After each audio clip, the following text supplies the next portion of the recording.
Yes, good evening viewers, those who are watching us from within Uganda and in the diaspora. We thank you that you have made NTV your #1 station, but also NTV People's Parliament your favorite program. It is yet another Saturday when this People's Parliament gives Ugandans an opportunity to speak about issues that affect their everyday life. And tonight, we have a very important topic that does not only affect few people in Uganda, but the entire country, and that is the land question. We are in Soroti district to discuss the land question. This is NTV People's Parliament, chaired by none other than your speaker, Agnes Nandotu. Honorable members, you're welcome to NTV People's Parliament, sitting here in Soroti district. This is a week of awareness on land rights, the land laws in Uganda, not only in Soroti, but the entire Uganda. And the theme is our land, our heritage for socio-economic development. Are you aware of the land rights in Uganda? Are you aware of your rights about land? Do you know the laws pertaining land in Uganda? Do you know how to acquire a land title? Those are the things that we want to debate now and sensitize the public on the land laws in Uganda. Yes, honorable members, before I kick the ball, I would like to invite an expert from the Ministry of Lands to give us an overview. Thank you very much, Honorable Speaker, honorable members of the People's Parliament. I am Right Honorable Oleko Abdunasa. The theme, our land, our heritage for socio-economic development, is quite appropriate for the efforts the government is doing through the Ministry of Lands to ensure security of tenure for all the people in Uganda. But not just security of tenure for any other people other than people on customary land. Our experience shows that customary land has been the most vulnerable and most susceptible to abuse and land grabbing by various unscrupulous people and entities. So it's for that reason that more and more efforts are being made by government to ensure that this land is secured.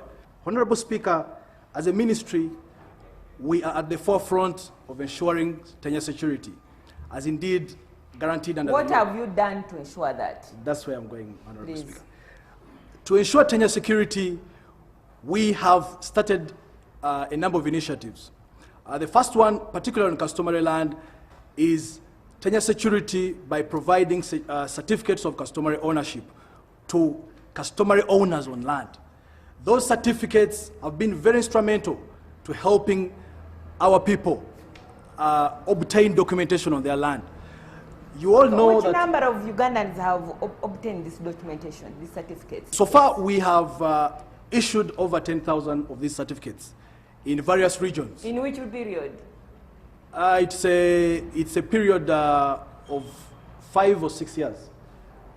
10,000 people only have got certificates. Yes, but it's a work in progress. Are you not slow?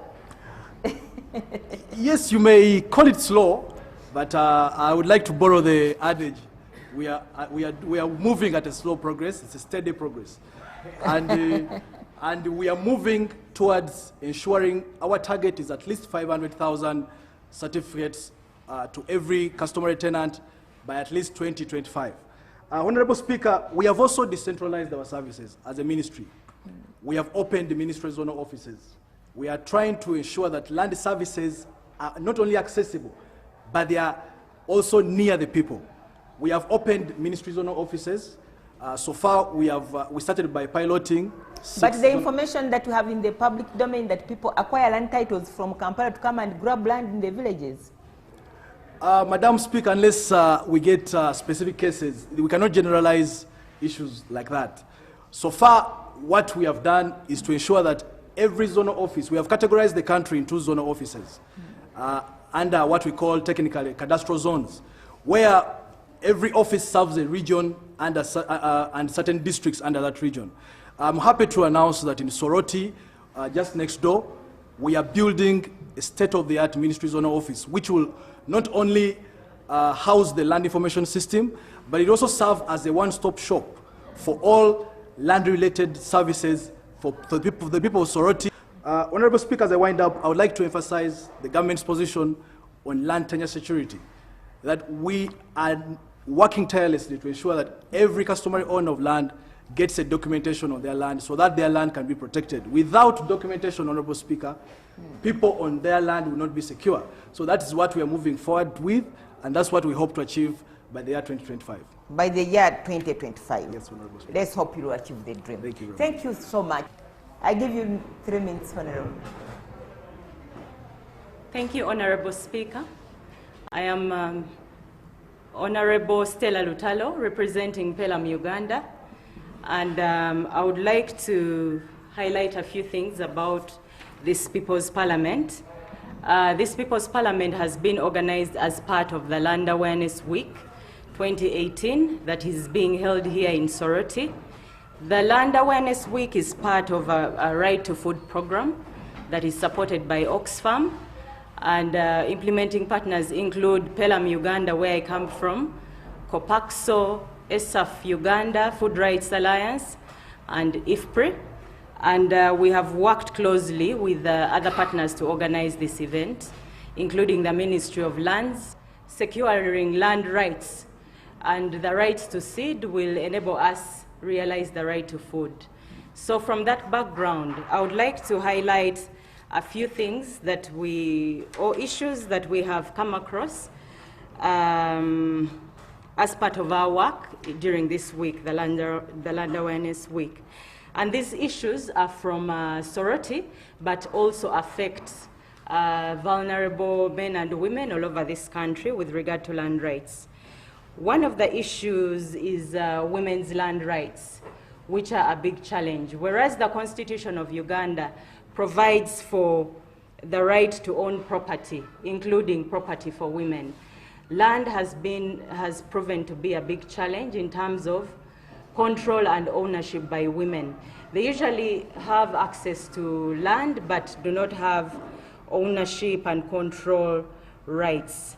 And we have found that when it comes to widows, it's a double disadvantage because they are not, they do not get inheritance to land in most traditional settings, and which also creates vulnerability for the children that they have.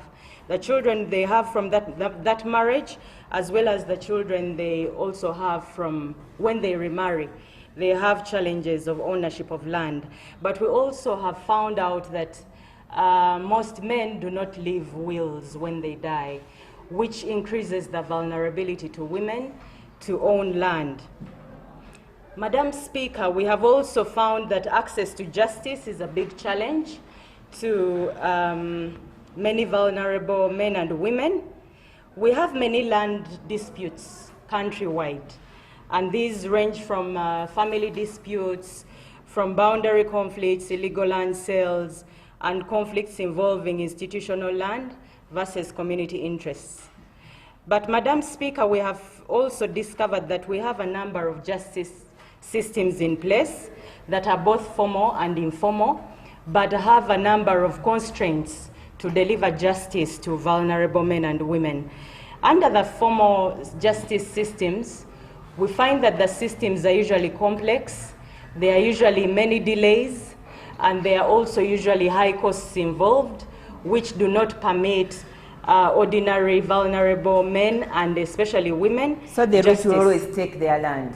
Yes. Because they have the money? Yes, true, Madam Speaker. Then under the informal justice system, there are also a lot of biases against women because most of these systems are dominated by men and women are not given opportunities to own land. And this is also worsened by inequality, where the powerful and the rich usually get justice at the expense of other poor people.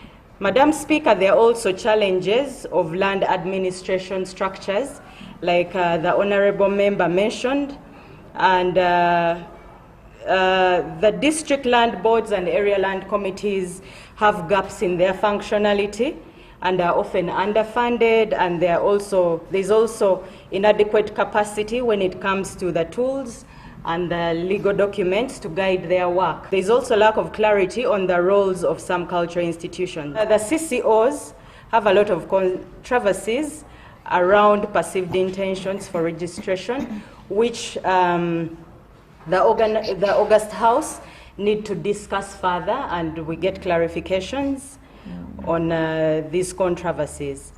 Then finally, the issues of pastoralists should also be looked into, Madam Speaker. There's increased encroachment on communal grazing land and water points, where there's a lot of titling by individuals of this land, and also increased privatization of land that makes grazing land less accessible to pastoralists. Okay. So, Madam Speaker, those are some of the issues we've got from the communities as part of this Land Awareness Week that would be discussed in detail. Thank you. The Honourable Member from Pelham has brought up a number of issues on land, but what has got my ear is the controversies surrounding the certificates on the customary land. What are the controversies? You people of Soroti, you should be knowing. What are the controversies? Thank you so much, Honorable Speaker. I am Honorable Moses Emugu Eroji Moses, the Sub-County Chairperson, Katine Sub-County. Madam Speaker, the controversies in this tenure, if you go to our Constitution, Article 237, it clearly states that we have 4 tenure systems.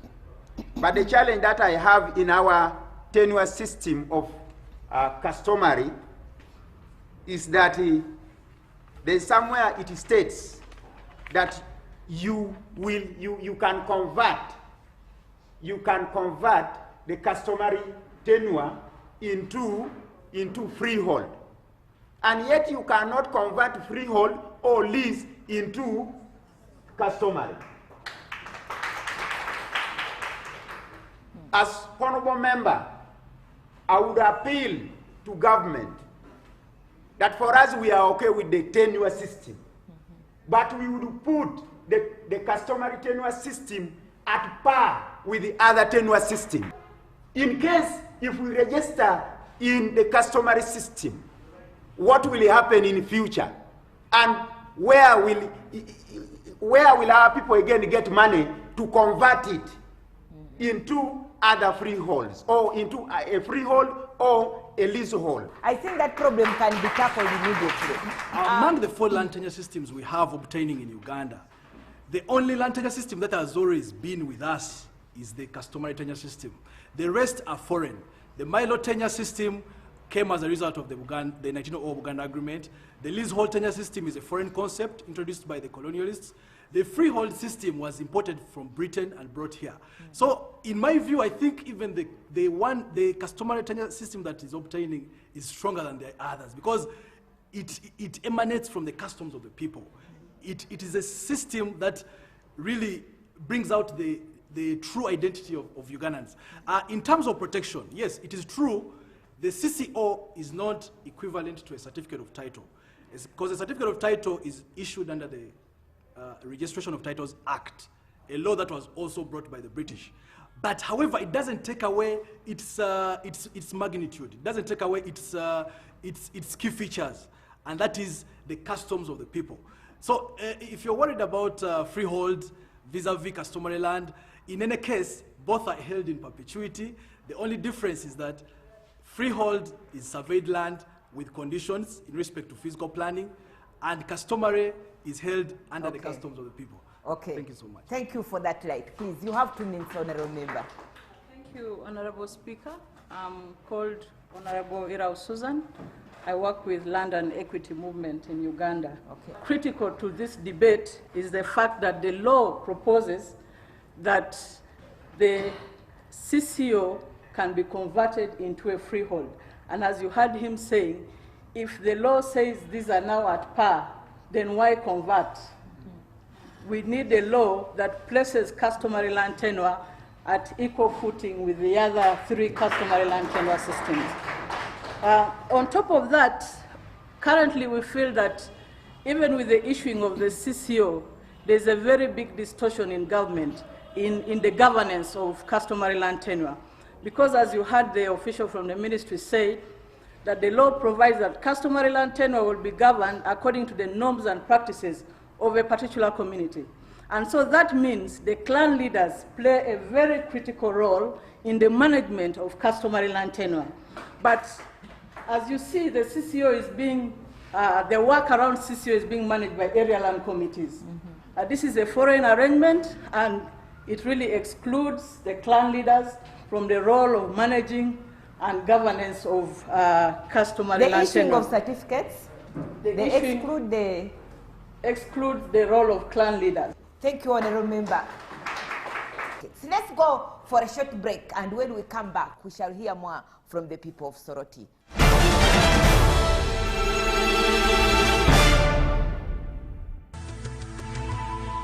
NTV, turning on your world.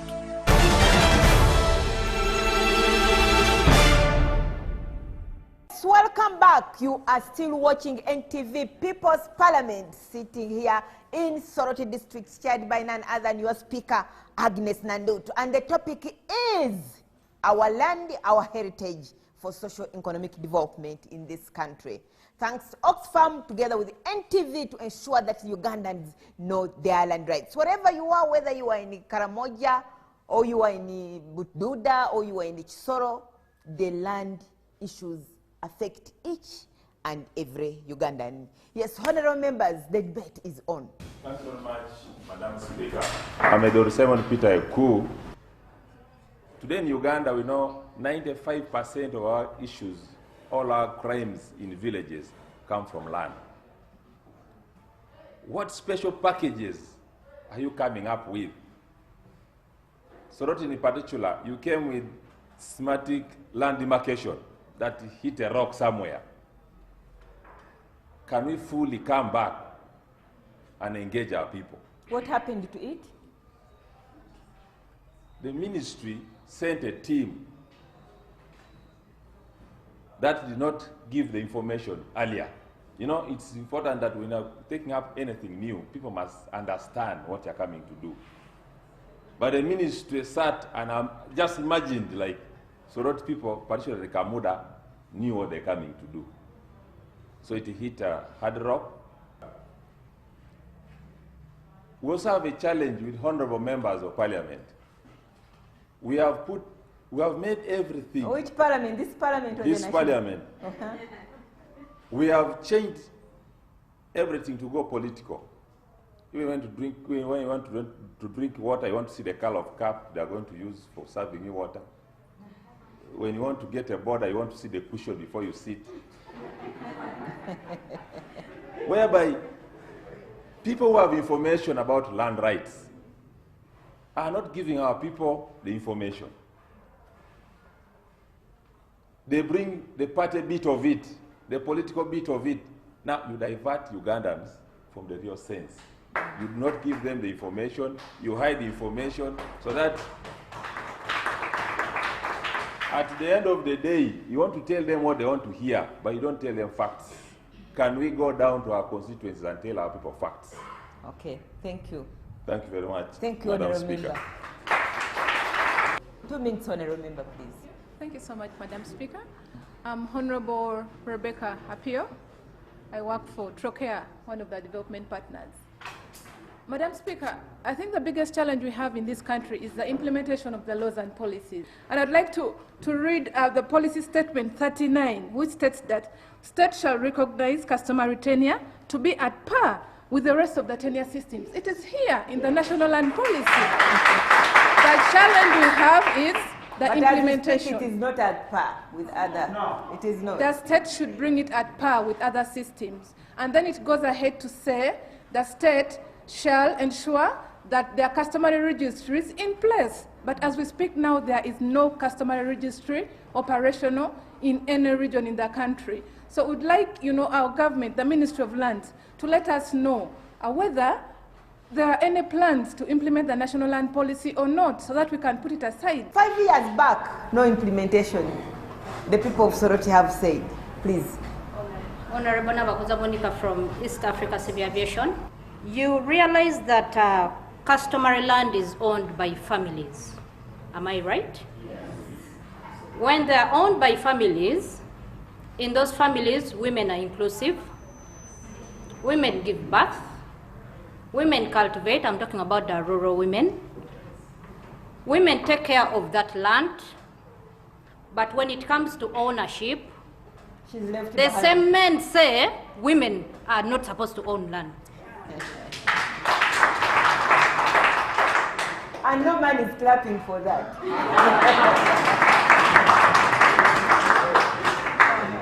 The second point is we realize that most divorced women are grabbed land by relatives of their husbands. Remember, when they go back home, they also deny them the land by their brothers and relatives. So where should they go? Those were my 2 points, my two concerns. Thank you. The woman owns no land where she's born, and she owns no land where she is married. A woman without land, there will be no food in this country. 2 minutes, please, Honourable Member. You have the podium. Thank you very much, Madam Speaker. And I want to give a clear scenario, the Minister of Lands officer, to understand that the laws on customary land tenure system is very much gender biased. The women in terms of the girl child and the women in terms of the married women are the most vulnerable and affected. Now, this is the case. A woman will be married, like take for instance me, B.O.B., I've married my 2 wives. My grandparents or my father left me with maybe some acres of land. I've married my 2 wives. One maybe produces only girls, and the other one maybe boys and girls. Now, a case will happen whereby me, their father, has passed on, God forbid. And now the other woman is officially married as my wife, and she has only girl children. You find that there is a situation whereby now the thinking of the clan people is that these girls are going to get married, so they will get land somewhere else. That is an assumption. Not all girls will get married. Now, these children are born maybe in a wedlock, in a marriage lock. They are girls, and they belong to this land, and this is where they belong. Even if they're going to get married somewhere, this is what belongs to them in the first place. Now, their father has died, they're left with their mother. What now happens, since the law says customary land will be owned in accordance with the customs and the cultures of that tribe or that cultural setting, these girls will miss out on this land. Now, where will they go? There are situations like in my place in Tuburu there. An old woman was married. She even went back after the husband died. She went back to where she comes from. Then the old people in the clan called her back that, come, you're formally married in our clan. This is your piece of land. This old woman produced only 4 girls. And when she came back, she was officially handed over land in a meeting. Now she dies. She has left only girls. Now they want to take away the land, telling them that you don't belong here. So I want the land person, the expert, to clearly explain to the people and come with some formalities to rescue the women, and let's save these women from the problem. Okay. Thank you very much. Thank you. Thank you very much, Madam Speaker. I am Honorable March Epilo Daniel, representing business community. I would like the ministry, whenever they come with the policies concerning land, those policies must favor the local man down there. Most of their policies do not favor local people. We are here today sensitizing people about their rights. But Madam Speaker and honorable members, I'm also aware in the other sister parliament, there is an issue of land. We never know what will happen, but what I know, it's a matter of time, and it will also come to pass. And these rights we are talking about today will be shifted from people, maybe to government, as it is put there. So the issue of land, even if we visited our courts here, 85% of cases in the court are land related. So the ministry must do a lot. When you talk of acquiring a certificate on customary, the process is very tedious and expensive. Yeah. Talk of a land title. It's also very expensive, which a local man down there cannot afford. So people in the villages, they have resorted not to actually follow any process. You will find a person, their land using a panga and a hoe. Someone will go and sit in his garden and wait for that one who comes to grab his land. So these things must be streamlined, Madam Speaker. Okay, thank you. Thank you very much, Madam Speaker. Thank you. You have a minute, Honorable Member. You have 1 minute, please. Thank you, Madam Speaker. By the names, I'm okay, Simon Peter. The most secure land tenure system is customary. That's their position. Why are they saying this? When you read papers, when you look at the TV, someone cannot grab, let's say, 5 to 6 acres of land. For them, they believe if someone has a CCO title, that CCO title can be stolen or can be grabbed from somebody from USA. It is very easy for somebody to buy land when he's even in the USA. Using what? What do they use? I think they believe because that document, someone can say that I have here is my land title. But for them, they believe this issue of demarcation using tree species like sisal. That's what they use always to demarcate their boundaries. Yeah, there are cases that, but for them, they believe that they can resolve those cases maybe through our courts here.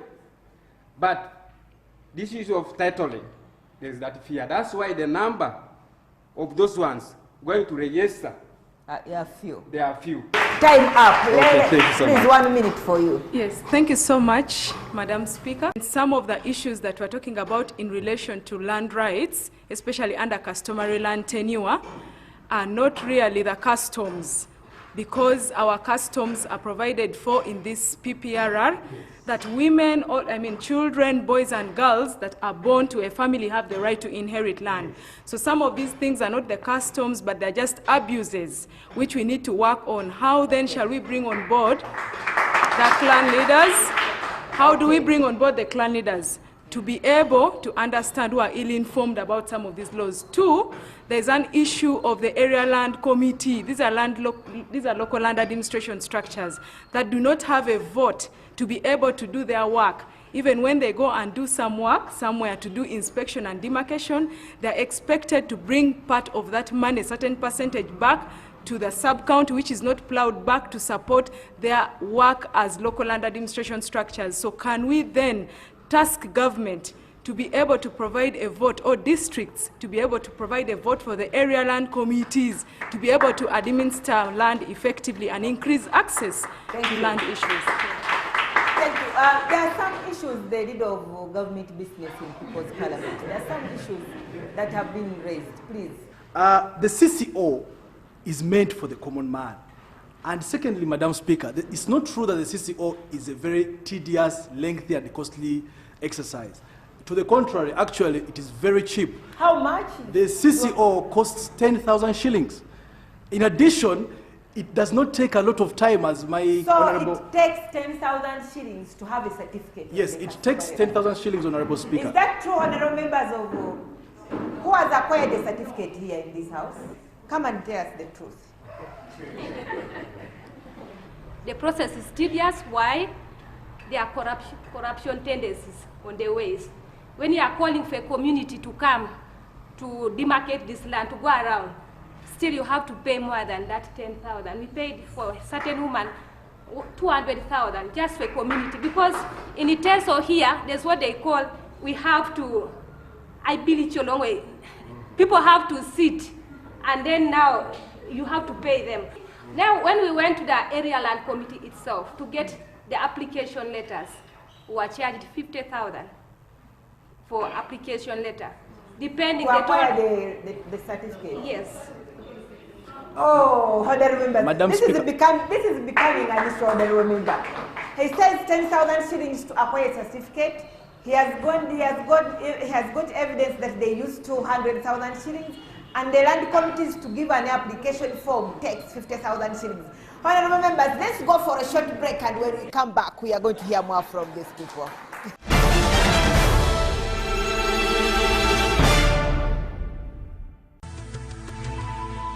NTV, turning on your world.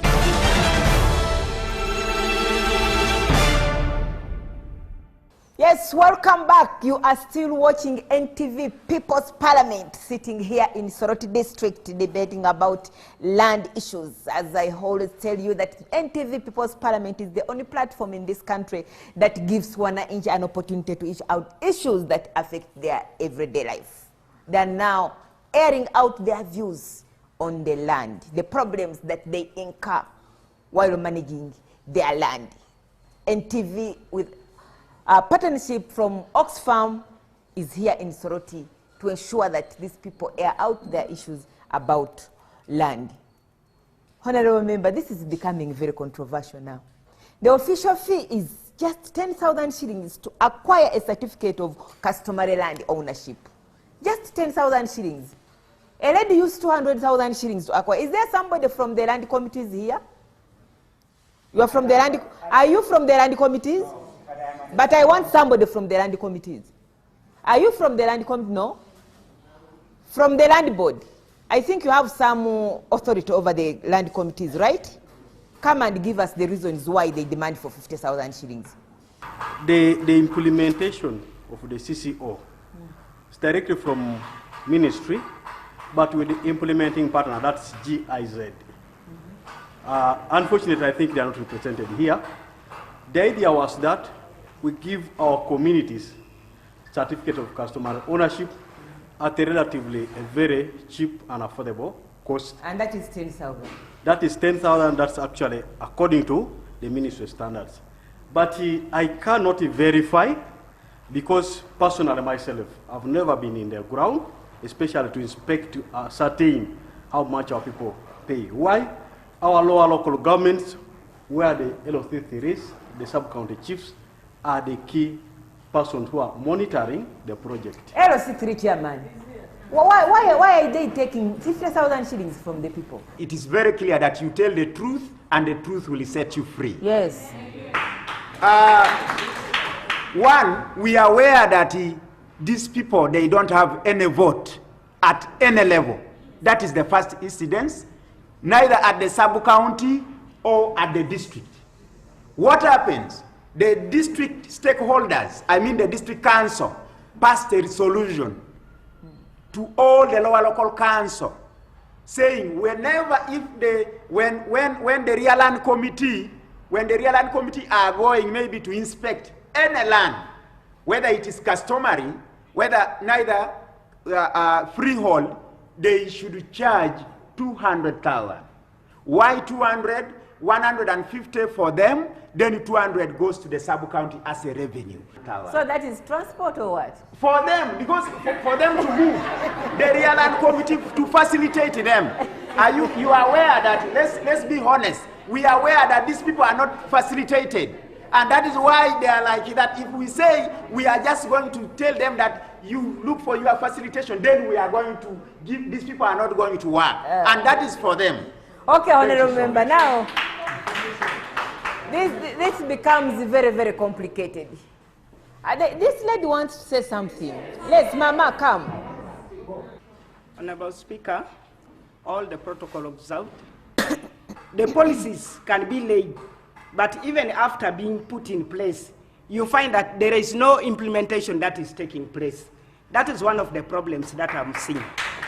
Another problem that I'm seeing is that these organizations, I want to thank them very much for they came and they have actually, after seeing the problems that we went through, the challenges that we went through, they have been able actually to lobby and advocate for us on our behalf. Thank you, honorable member. Time up. I'm just concerned about the discrepancies about the fees that is being paid. Honorable member, the lead of government business. Because you have actually given this committee's mandate to issue out these certificates of customary land ownership, but there is no money, and they have ended up, I would call it extorting money from the people. From 10,000 shillings to 200,000 shillings, it is too much for a widow in the village of where? Where do you come from? Madam Speaker, it's because, one, we as government have a funding gap in relation to funding area land committees. So it is okay for them to take the 200,000 No, it's not okay. In any case, we are revising the law as we speak. We have made new regulations which are yet to be gazetted. We are going to set a threshold for how much an area land committee or how much a sub-county like his can pass by law for the area land committee to charge. And when will be that, please? We are working on the law as we speak. So I'm hopeful by the end of this year we shall have that law gazetted. The end of this year or the end of next month? Madam Speaker, the land question is they have told you that people have lost lives and people have lost hands. Yes, Madam Speaker. It is very regrettable that some people have lost lives, but also we need to streamline the processes. Okay. Yes, Madam. Let's wait. Let's hope by the end of this year there will be an official fee in place such that there are no. Thank you, sir. Yes, Honourable Member, you have 2 minutes. Madam Speaker, my colleagues, the honourable members of this august house, my name is Enomu Vincent. Madam, the issue of land in this country, there are people who are wise in this country, even in the ministries where my brother comes from. When they realize there is a mineral deposit somewhere, like in Tess, I'm told they have come. They will come and buy that place at a higher price so that they come, when the government comes to put something there, they know already the value of the land where they are buying. And those are the people, and my brother is here, he says he comes from the Ministry of Land. He might be one of them. And he might be one of them, he has already known where the things are. Madam Speaker. No, you are protected, you are not one of them, Honourable Member. Wind up, please. I'm winding up. Madam Speaker, it is true, sensitization in this country, even the constitution of this country, even the land matters that these people are carrying, the locals down there, they don't know who is responsible for sensitizing everybody about land matters. People are just cheating these old women who never went to school. People are doing, they come and say, sign here, and the next day they are telling you, you have sold the land. I am requesting Minister of Land, please talk to Minister of Justice. They should really help us and judge some of these cases very fast. Otherwise, people are dying in these courts. Madam, land issue is really very, very serious in this country. Okay. I thank you so much. Thank you. 2 minutes, please, Honourable.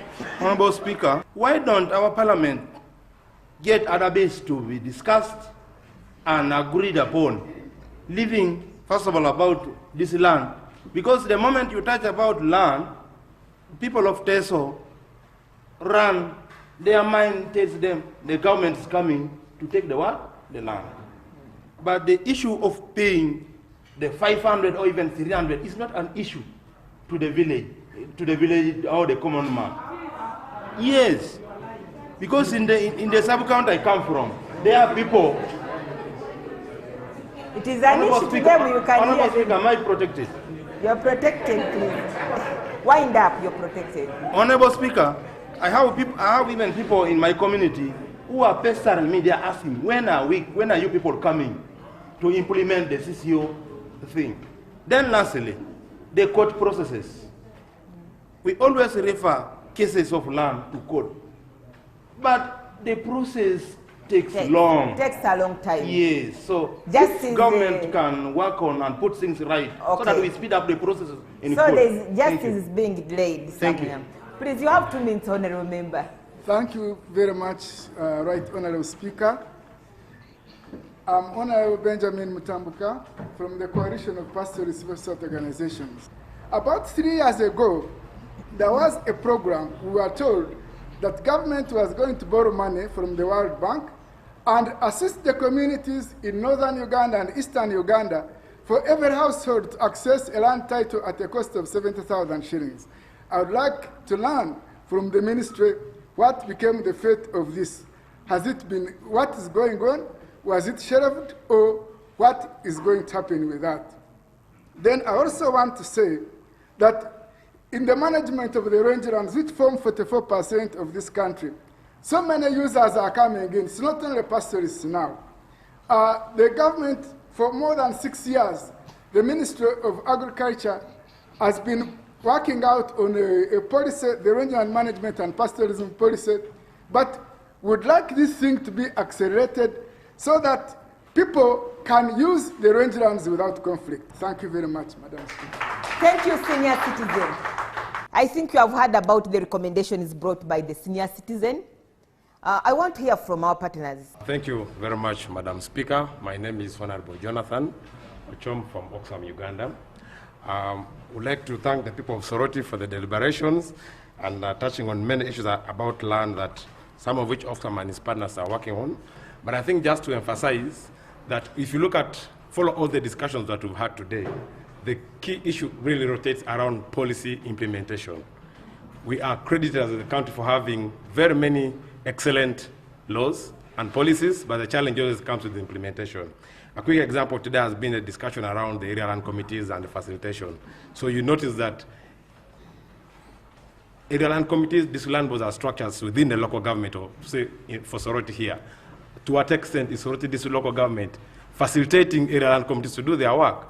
Maybe we'll not be having some of these discussions if by the next financial year, we know that there's some little money allocated to support the operations of the area land committees and the district land boards. Okay. Otherwise, we'll come back next year and we'll be talking the same issues back and forth. So I think these are issues of advocacy that we should pick at the local level, and we implore the Soroti district local government and all other local governments across the country to support the land administration structures at the district level. Thank you. Thank you. Our land, our heritage for socio-economic development. The Ministry of Lands. Well, people have raised issues of implementation of the land policy. What has happened 5 years down the road? Madam Speaker and honorable members, I'd like really to report that the implementation of the NLP, the National Land Policy, is work in progress. And as we speak, Honorable Speaker, the National Land Policy is being implemented. One, as the honorable member from Trokea rightly and ably read out the policy, it states out policy actions that are supposed to be adopted. The first one is the amendment of the laws. And as we speak, Madam Speaker, we have already, I think there are 4 or 5 bills which have been already passed by Cabinet in line with the implementation of the National Land Policy. That is the Registration of Titles Bill, the Government Land Bill, the Survey Bill, and others. So we are working towards, first of all, harmonizing the laws, because the policy cannot be implemented if the prevailing or the existing legal framework has not been altered. And also there are parts of the Constitution that need to be amended. So it's a work in progress, and currently we are undertaking a lot of sensitization in terms of implementation, and the policy calls for establishment of so many other bodies. For example, the mediation committees on Milo land, in areas where Milo land is prevailing. Those committees need to be established by law. So, Madam Speaker, it's not true that the National Land Policy is not being implemented. It is being implemented. Okay. But maybe we can worry about the pace and the progress, but the fact is it is being implemented. Thank you very much. Okay. Thank you. The week of awareness, we have done it in Soroti.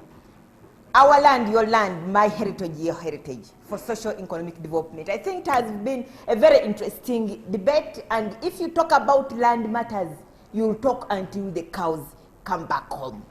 We have talked and we have talked, and the debate is still continuing. The debate is hot. But because the land question is very important in this country, let me hope we shall continue with this debate next week to ensure that everybody in Soroti brings out issues that affect or surround their land.